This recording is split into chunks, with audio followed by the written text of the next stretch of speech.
He said, we are about to begin our Christmas sermon series called The Mothers of Jesus. And, you know, as a guy who has now been preaching for almost 10 years, you get to the spot when you're preaching Christmas sermons that it feels a little bit like we've heard these things and we know these things. And so I was trying to give us a little bit of a different direction. And so when you're thinking biblically, one of the directions that you can go is older and sort of further back in time. And so that's kind of what we're doing. But if you want to know how we get there, we're going to start in the Gospel of Matthew. And I encourage you, we're going to read some genealogies, and you can mock my pronunciations all you would like. But we're going to start in Matthew chapter 1 and verse 1. And I hope that as we do this, and even as we do this, tackle the series, you'll understand a little bit better why genealogies are important. Matthew 1:1. The book of the genealogy of Jesus Christ, the son of David, the son of Abraham. Now Abraham was the father of Isaac, and Isaac the father of Jacob, and Jacob the father of Judah and his brothers. And Judah the father of Perez and Zerah by Tamar, and Perez the father of Hezron, and Hezron the father of Ram, and Ram the father of Amminadab, and Amminadab the father of Nahshon, and Nahshon the father of Salmon, and Salmon the father of Boaz by Rahab, and Boaz the father of Obed by Ruth, and Obed the father of Jesse, and Jesse the father of David the king. And David was the father of Solomon by the wife of Uriah, and Solomon the father of Rehoboam, and Rehoboam the father of Abijah, and Abijah the father of Asaph, and Asaph the father of Jehoshaphat, and Jehoshaphat the father of Joram, and Joram the father of Uzziah, and Uzziah the father of Jotham, and Jotham the father of Ahaz, and Ahaz the father of Hezekiah, and Hezekiah the father of Manasseh, and Manasseh the father of Amos, and Amos the father of Josiah, and Josiah the father of Jeconiah and his brothers at the time of the deportation to Babylon. I'm going to take a breath.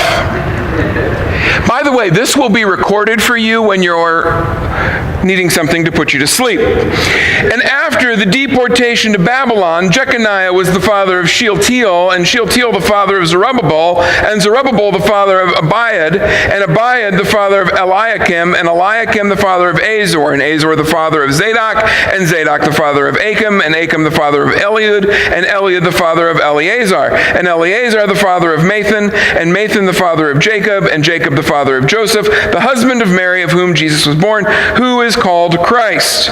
So all the generations from Abraham to David were 14 generations, and from David to the deportation to Babylon, 14 generations, and from the deportation to Babylon to the Christ, 14 generations.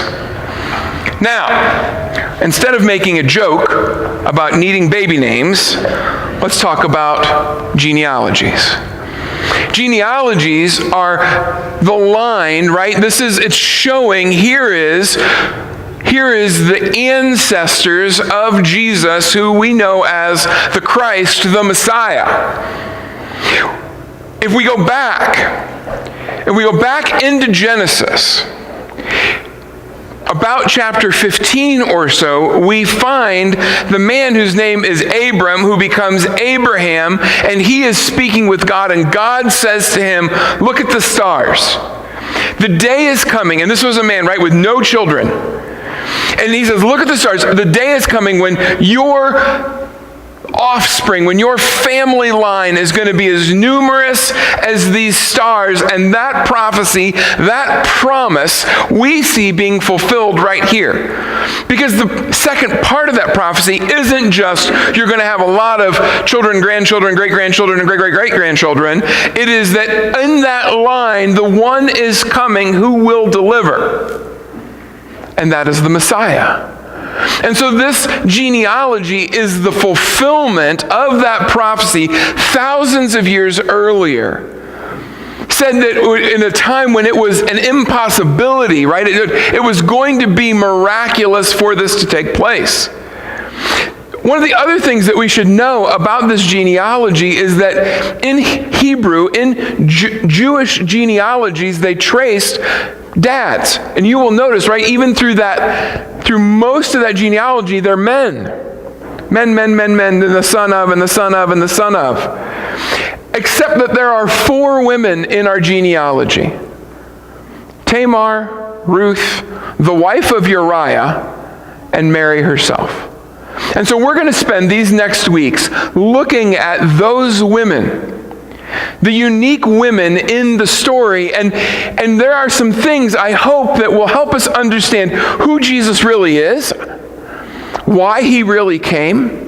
And for us, I think there's some significant things that we might learn about what it is that we are being called to, and the hope that is really, truly present at Christmas. We start in Genesis, though, right? Not in 15 with Abraham, but in chapter 38 with a woman whose name is Tamar. Now, I don't know how many of you have ever heard someone preach about Tamar, but let me say this. If someone was making a movie about the story we're about to read, it would be at a minimum PG-13 and probably, given our day and culture, a rated R movie. So, we've dismissed the kids. I'm going to try and speak as frankly as I can without getting myself in too much trouble. All of that introduction, and let me read to us Genesis chapter 38, verses 11 through 19, and then we'll do some setting up. Then Judah, right? And this is the same Judah that we just read about in the genealogy, right? Then Judah took a wife for his firstborn, and her name was Tamar. Now, if you remember the genealogy, you can tell how this story is going to be interesting. But Judah's firstborn, was wicked in the sight of the Lord, and the Lord put him to death. And then Judah said to Onan, "Go into your brother's wife and perform the duty of a brother-in-law to her, and raise up offspring for your brother." But Onan knew that the offspring would not be his, so whenever he went into his brother's wife, he would waste the semen on the ground so as to not give offspring to his brother. And what he did was wicked in the sight of the Lord, and he put him to death also. Then Judah said to Tamar, his daughter-in-law, "Remain a widow in your father's house till Shelah, my son, grows up," for he feared that he would die like his brothers. So Tamar went and remained in her father's house. And in the course of time, the wife of Judah, Shua's daughter, died. Now when Judah was comforted, he went up to Timnah to the sheep shearers, he and his friend Hira the Abdullamite. And when Tamar was told, "Your father-in-law is going up to Timnah to shear his sheep," she took off her widow's garments, covered herself with a veil, wrapping herself up, and sat at the entrance to Enaim, which is on the road to Timnah, for she saw that Shelah was grown up, and she had not been given to him in marriage. Now when Judah saw her, he thought she was a prostitute, for she had covered her face.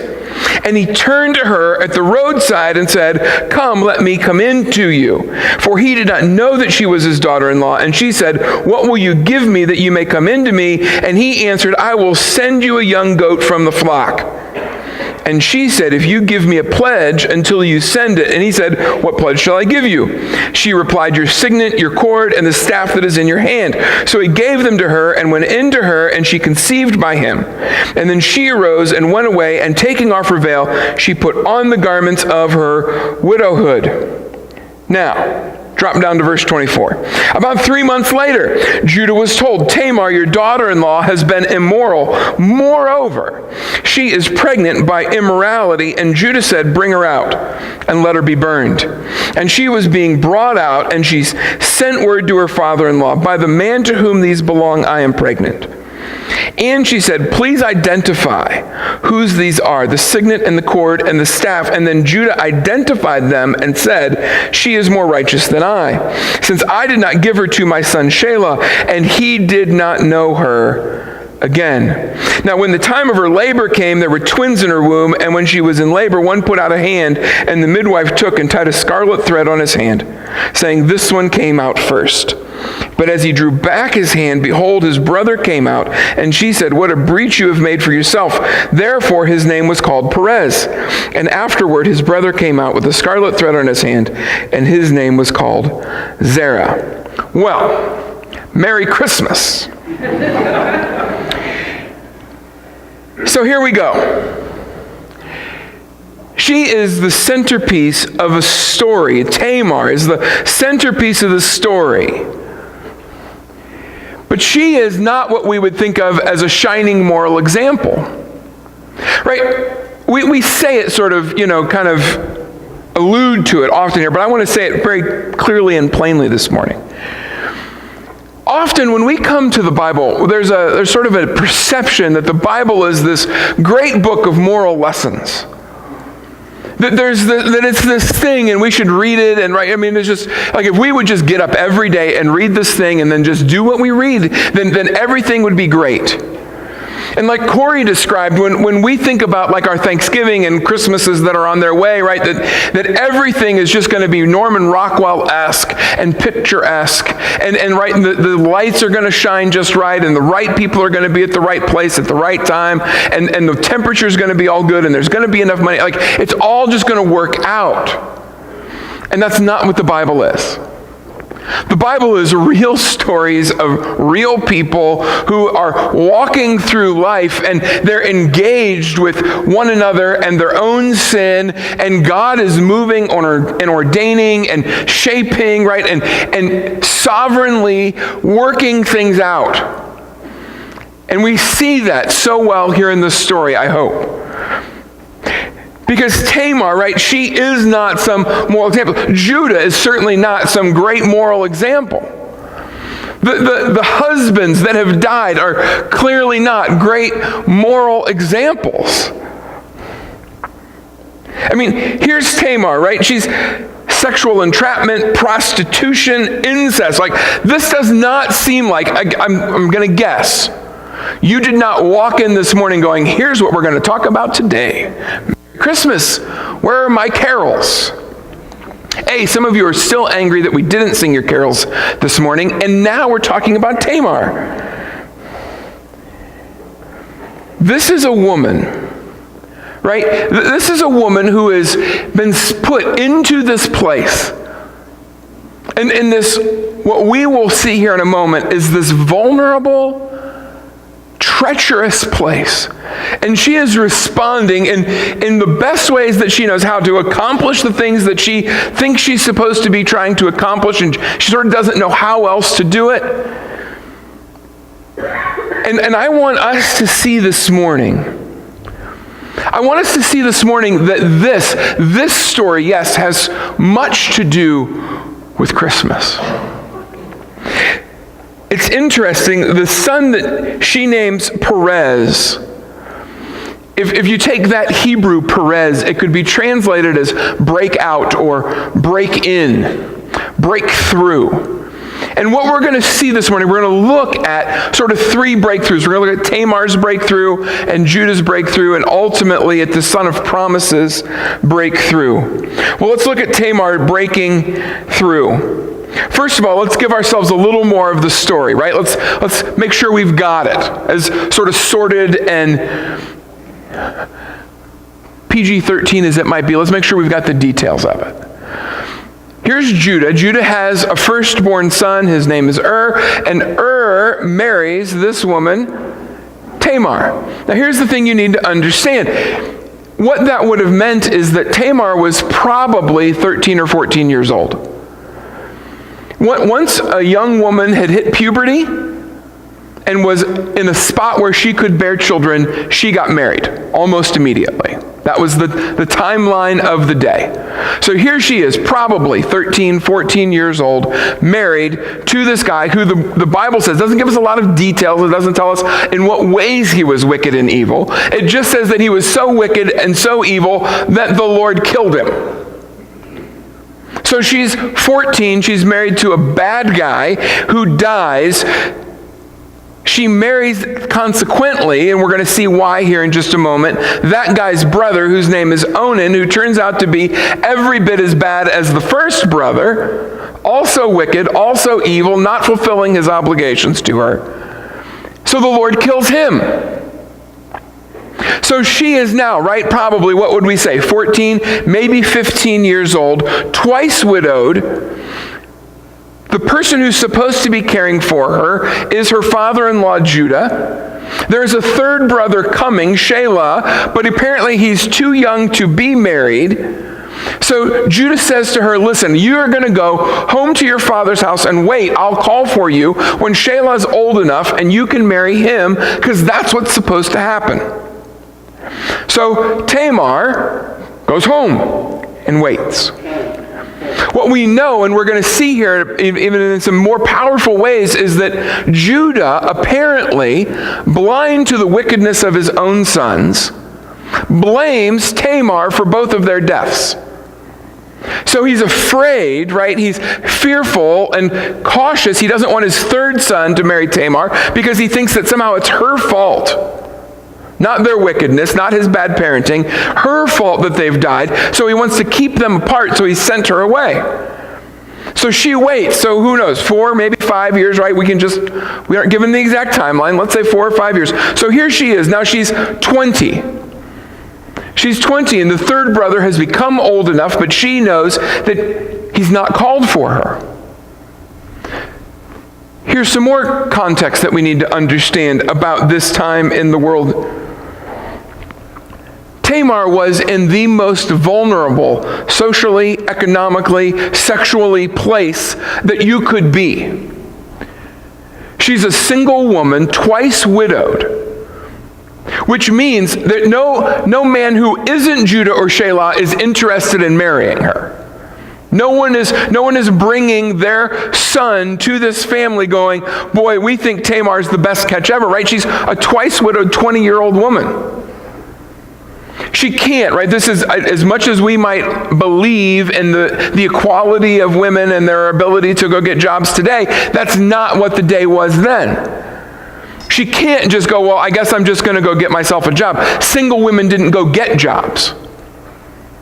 It's why the Levirate law was that the father-in-law was supposed to be providing the next son to care for her, and if, right, that he's providing her protection and her economically, he's taking care of her, that's what's supposed to be happening.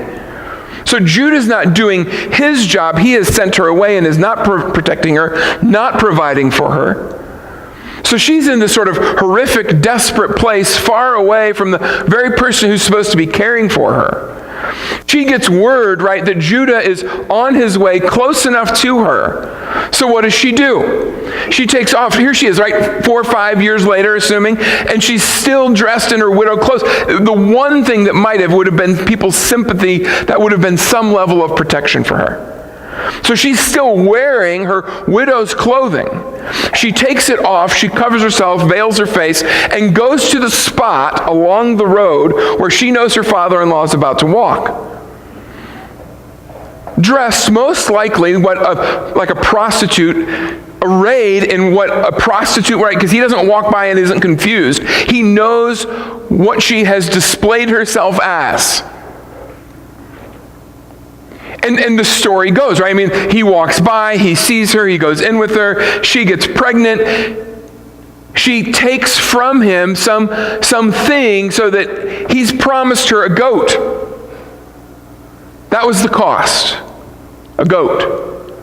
He doesn't have a goat with him, but he wants to sleep with her. So it's sort of like if you're out and you've run out of gas, right? But you don't have any money with you, so you leave your wallet at the gas station and go, listen, just give me enough gas, I'll run to the bank and I'll be back and do that. So it's like he's left his driver's license. The thing that he leaves for her, this thing that they say is the signet and the cord and the staff, at least some historic guys believe was sort of one contraption that was the thing that would allow a man to enter into contracts. If you can think about, like, if you pour a pool of wax and like stuck your ring in it and it left your mark, right? And so you knew that the letter that was unbroken had come from that person. That is sort of the picture of what this was. This signet was his mark. It was the thing that would allow him to enter into contracts. And so in essence, when she asks for that, she's saying, you are leaving me proof that this is you. Unassailable proof that this is you. And he willingly does that. And interestingly, right, he tries to send the goat. She has left. Because she was not a prostitute, right? She was this woman who's trying to figure out how to navigate and find justice for herself. So she's gone back home, and so his servant is there with a goat going, and nobody knows, right? Because she hadn't been there before, and she isn't there now, so they don't know how to find her. So he gives up, and months go by. And then word comes to him, right, that she is pregnant. And he loses his mind. And he's going to, right, he's not just going to kill her, he's going to burn her alive, which is a little bit excessive.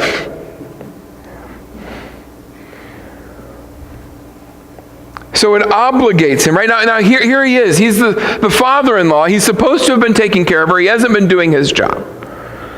She knows that. He knows that. He made the promise to her, right? He'd given her the sort of the outward signs, don't worry, I'll take care of you. He's given her his word, but he hasn't followed through. But he clearly, right? He clearly is blaming her. He's angry at her. He wants to destroy her. He so blames her for the loss of his 2 sons. I mean, these are wicked, evil men, those sons. And God has judged them for their own actions, but Judah is judging Tamar. He's unwilling to accurately see his own sons for who they are. Now, here's the thing, and this is a general rule, right? This is sort of one of those general rules. If you've got 2 sons that are this wicked and evil, what kind of a dad can we sort of assume that he was? Probably not a very good one. He probably was not the best kind of man, right? We see that even in his actions. This is probably not, right? He's not been a model citizen. He's not been a model dad. He hasn't demonstrated well for his boys. Here's how you treat your wife, and here's how you live in an upright way before the Lord. Pretty clearly, he was not that guy. But what he has failed to see is the wickedness of his sons, which most likely means he's failed to see his own wickedness, his own brokenness, his own failure to be who he's been called to be.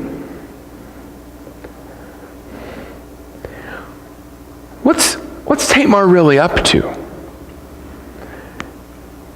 She's gone. She's arrayed herself like a prostitute. She's slept with her father-in-law and gotten pregnant. She's taken his cord and signet and gone back home. What is she doing? I believe, as I said, like, she's looking for justice. Now, justice has become one of those words that, like, it's a buzzword culturally, right? Social justice, and we're looking for justice. And don't get lost in our culture's mire of justice. I think the biblical picture that we're going to see through this is much better, much fuller. Really gives us God's picture of justice. Tamar uses the sexual double standard of her day to seek justice. Right? Because notice, think about what the story tells us about Judah. She hears that he is on his way up a particular road, and she arrays herself like a prostitute and sits in this particular spot and knows that he's going to come sleep with her. That should tell us, again, there's some indications about Judah's character. This is known about who he is and the way he treats women, right? And nobody keeps showing up at his house going, I'm sorry, you're sleeping with people who aren't your wife. We're going to light you on fire. The sexual double standard between the two, because notice, the town didn't, the servants didn't go, are you kidding me, dude? We can't light this girl on fire. What kind of a hypocrite are you? I mean, they've grabbed her, they're hauling her. It's almost like, right, I mean, the fire has been lit and they're dragging her to the stake. The sexual double standard of the culture is clear and apparent. And she's going to use that to seek justice. Judah has been having sex sort of when and with whomever he desires. And when he finds out about her, when he finds out that she is a sort of loose character in his mind, now he wants her dead. And catch what's happening. He's been blaming her, right, for probably years. Not one son, but multiple sons and their death 5 years later, all this time sort of harboring this bitterness and this anger and this justification and now he's finally got proof. See, she really is the bad guy. She really is the loose-moraled one. She really was the cause, right? And now he feels justified in all of this stuff that he's thought and felt towards her. and she needs to die. And it's more, though, I mean, catch this, it is certainly protest against the sexual double standard of her day, but it's more than that. We see throughout the Old Testament, and we don't have time to kind of open and turn to all of these places, but if you're a note taker, Psalm 146, Psalm 68, Isaiah 1, multiple places, that's just 3 of dozens. The Old Testament and the New Testament, there's a clear command that keeps coming through when God is talking to his people, and that is care for the widows. Care for the widows. Care for the orphan. What's that a call to? That's a call to care for, provide for, protect the vulnerable. The one who's in the spot, right, where whether it's economically or socially or sexually or whatever it is that's in a vulnerable state, that the people of God should care for them. That's how they demonstrate that they are God's people. We take care of those who are in vulnerable places. And so what she's doing is not just the sexual double standard, but the appeal to, here's the very people of God and how you are supposed to be conducting yourself. Towards the disadvantaged, towards the vulnerable, we're supposed to be those. God's people are supposed to be those who bring justice to them. We're supposed to care for them. We're supposed to include them. We're supposed to offer them dignity. Judah has been depriving her of that, of the protection and the provision that he's supposed to have been giving her. And notice that what she wanted was not just, she didn't just want a handout. See, if at any point earlier than the 3 months, she could have walked into camp, as it were, into Judah's house with his staff, with the cord and the signet and pregnant belly, and gone, listen, you and I both know now that this is what has taken place. Give me what I'm asking, or I'm going to embarrass you. If she had simply been looking to sort of milk the situation, right? If she's been looking to just take advantage of the situation, that's what she would have done. But she is seeking something much greater. She's seeking justice.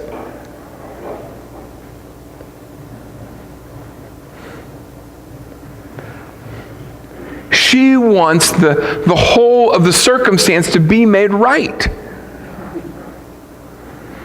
And notice Judah's response. Judah says, she is more righteous. She is more just than I am. Now it's fascinating. What he doesn't say is she's innocent. He doesn't say that she has no culpability. He doesn't say that all of her actions and her decisions and the things that she's done are without blame. He simply says, I'm more guilty. She's more righteous than I am. I think this is why this gives us a better picture of justice. Because it isn't a declaration that her actions are innocent, that somehow because she was being wronged, because she was being oppressed, because he had treated her poorly, that any of her actions, anything she did was justified. And culturally, right, there are those on that side that say no matter if you are the oppressed person, if you're the one who's been taken advantage of, you can do whatever it takes. You're justified in that behavior. And here I think what we see, right, is it isn't a declaration that if you're oppressed, you can do whatever you want to do. But it is the one in power, the person who of the position and the resource and the capabilities says what? I'm more guilty. I'm the one who has a responsibility. Some of your actions and your decisions are my fault.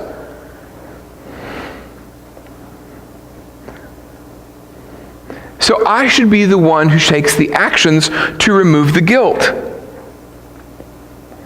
Tamar's breakout, right? Her breaking through because she goes after justice. Hear me, friends. I think we should be seeking justice. If you want a Christmas lesson here, right? We should be those who are seeking justice. What do I mean by that? We should be those who are looking for those who are disadvantaged, those who are vulnerable, those who are in spots and positions where they have the potential to be taken advantage of. And we should be using our position, our power, and our resources to care for them. Tamar broke out by going after justice. Judah's going to break out, right? We saw it. Let's think specifically through it. Think back to the story. Judah has gone in, he has slept with Tamar, he's left her his signet, and he's gone home. So she goes home. Judah tries to send the goat, he can't find her, he gives up. But now he finds out, right? Months later, he finds out she's out prostituting. At least that's the accusation. He's going to find out that it was just the one time, but in his mind, right, he's justified. She is exactly who he thought she was, and his response is, bring her and burn her. I mean, look at verse 24. About 3 months later, Judah's told Tamar, your daughter-in-law has been immoral. Moreover, she's pregnant by immorality. And Judah says, bring her out and let her be burned. Grab her, pull her, take her from there, bring her here. We're going to light her on fire. And again, this is not the normal punishment for immorality. This is not the normal punishment for someone who is a prostitute. He is adding the torture piece. He is adding the shame and the embarrassment and the I'm going to literally light you on fire. I've been so harboring the anger and the bitterness and the justifying of you're the cause of all of my pain. He's been depriving her.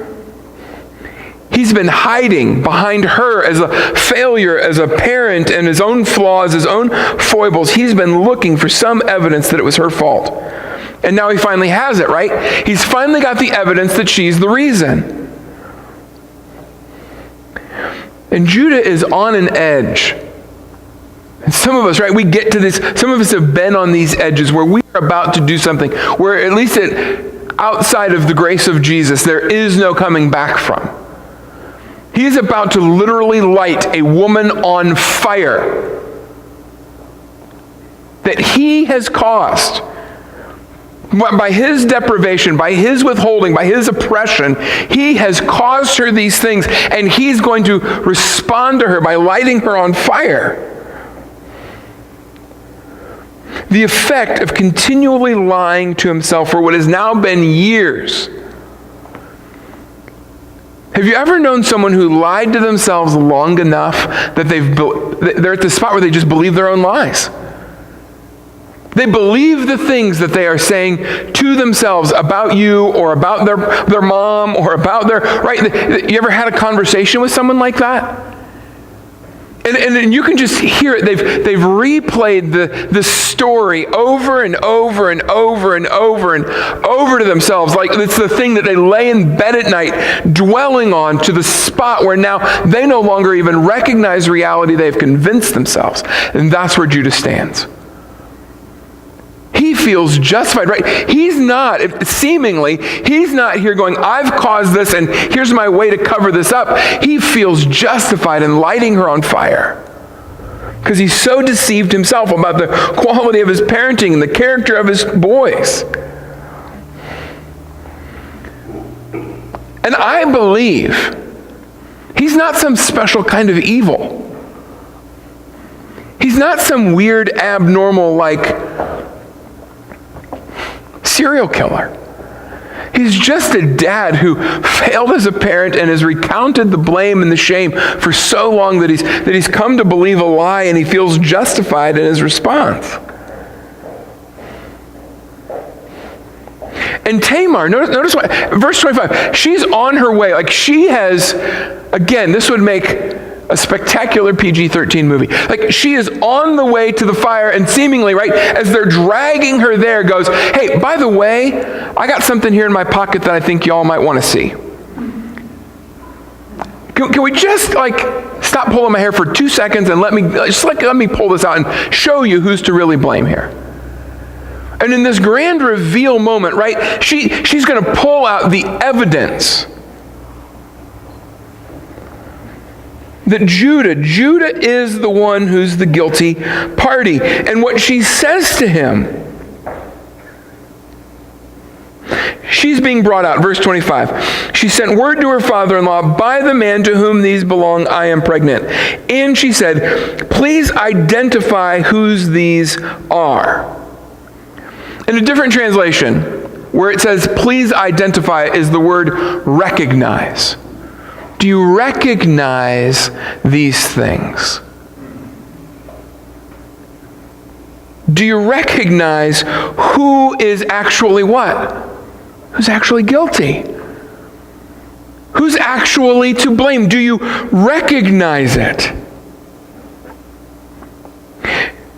Notice that here, right, Judah's going to have his God breaking in moment. His breakthrough moment is happening right now.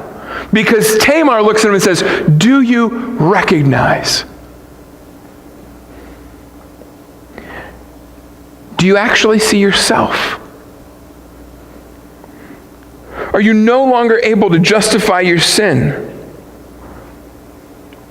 Are you no longer able to compare and blame away? Do you see what you've become? Do you see the double standard? Do you see your failure to protect and provide for me? Do you see the delusion? Do you see not just where I'm going, Tamar was saying, but do you see, Judah, where you are going? And in that moment, God, I believe, miraculously redeems and saves and draws Judah to himself. Because his daughter-in-law, on her way to the fire, went, do you even recognize who you are?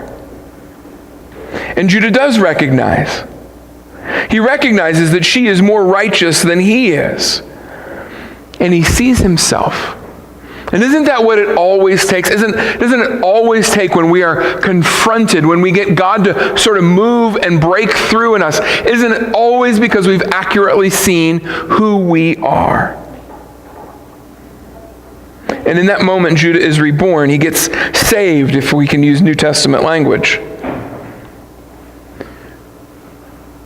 Judah has still, in spite, right, when even though he has seen what she holds in her hand, Judah could have, he still holds all of the power. He still holds all of the authority. He could have said, I don't care, burn her. He could have said, she must have stolen that from me. She must have broken it. Right? He's a man and she's a woman. He still holds all of it. If he's not redeemed and transformed in this moment, he can still send her to the fire. But the Lord has moved. The Lord has changed and transformed. God broke in. And that meant that, right, he now accurately sees himself. He's no longer able to justify his sin. We should be asking ourselves this question. What have we been justifying? What lie have we been telling? Who's Tamar in our life? Who have we been holding to blame for the things that we've been doing and saying? And who have we been despising? Who have we been using to justify our wrong? Judah's acknowledgement, Judah's God breaking in moment comes at a great cost. This would have been publicly shaming for him. He would have, in that moment, right, now the whole town, right, because he's called them out for a barbecue. This would have been a public display that this his daughter-in-law, who is to blame for the death of his sons, was about to get lit on fire. Like that, the town would have noticed. And now in that moment, his public humiliation and shame comes. He's never going to live this down. It's interesting, the chapter before, in Genesis 37, some of us know the story of Joseph and the coat, right? Joseph and his brothers, and his dad loves him the most, and he gives him the spectacular coat, and the brothers are out tending sheep, and Joseph kept telling them, someday I'm going to rule over you. And so when Joseph walks out into their midst, away from town, right, they throw him into a hole. It was Judah, if you look at chapter 37, it was Judah who hatched the plan to sell him into slavery that takes him to Egypt. Judah's wickedness is not new. Judah's been wicked for a long time. Judah's been on a path and a road of destruction. And the Lord breaks in. It's interesting, if you take the end of this story and you flip ahead a couple chapters and you get to Genesis like in the 40s, 48, 49, 50, all of a sudden these brothers come back into Joseph's life. There's a famine going on. Joseph, who had been taken to Egypt, right? Many of us know this story, and now he's ruling over Egypt, second only in power to Pharaoh himself. And when the brothers come in, what don't they do to Joseph? They don't recognize him. They don't know who he is. And so Joseph, right, he plays out his own scenario, trying to figure out if his brothers have changed and transformed, and he hatches his own plans, and he sends cups back, and he's going to he's going to capture now what is the youngest brother, Benjamin. And Judah, in that moment, looks at the person he doesn't know yet as his brother and says, "No, don't keep him. Keep me instead." And still not recognizing, Joseph reveals who he is and sees the transformation that has taken place right from 37 through 38, now to the end by the time you get to 50. Judah is a different person, and Joseph's heart is transformed. And there what he says to his brothers is, you had designed this for evil. You were on the knife's edge. You guys were intending for destruction. You were intending that I would be harmed, but the Lord has worked all of these things out for your good.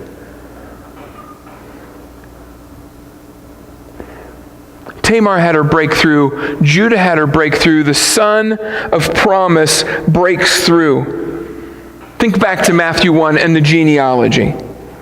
Right? The women are never listed. But we see Tamar, she gives birth to Perez, the break-in, the breakout, the breakthrough.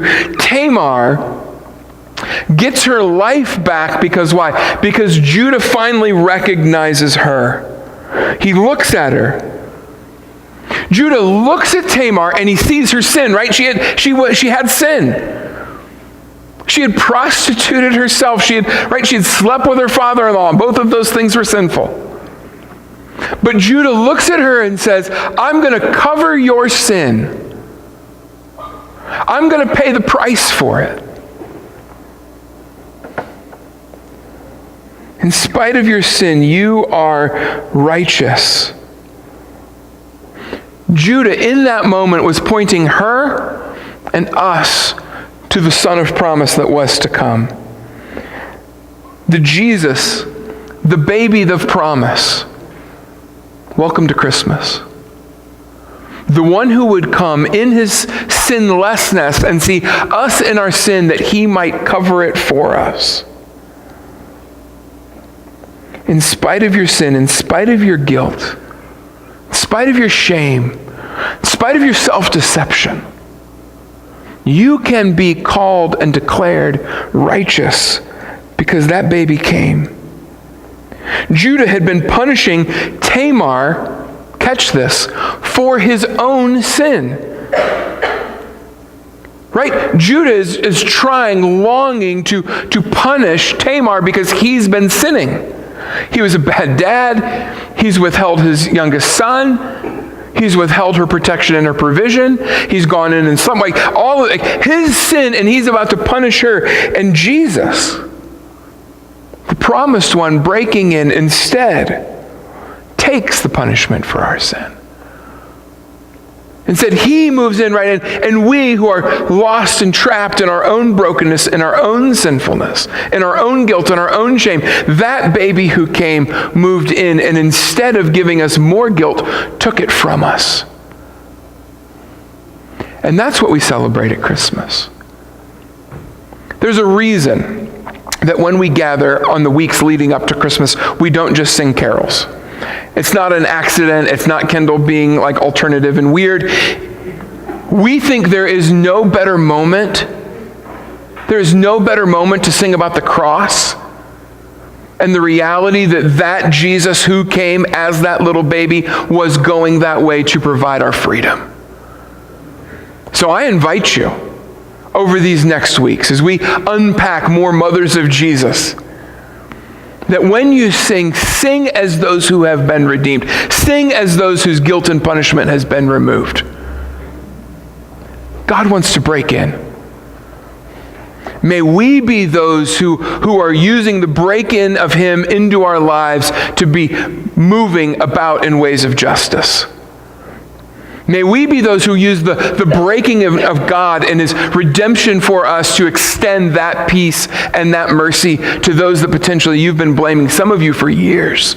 May this be the year, may this be the family gathering when you release that.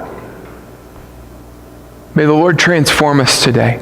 Let's pray. Father, we come thankful for the truth of your word, that it doesn't sugarcoat stuff, it doesn't gloss it over, it doesn't make those old biblical characters somehow guiltless and haloed. But we see them in their depravity, we see them in their sinfulness, we see them in their prostitution and incest. We see that. And Father, if you can move in there, surely you can move in my life. If you can break in and through that, surely you can break in and through mine. And I'm thankful that you have. And so I pray, Father, this morning for those who maybe this morning have come and they need you to break in.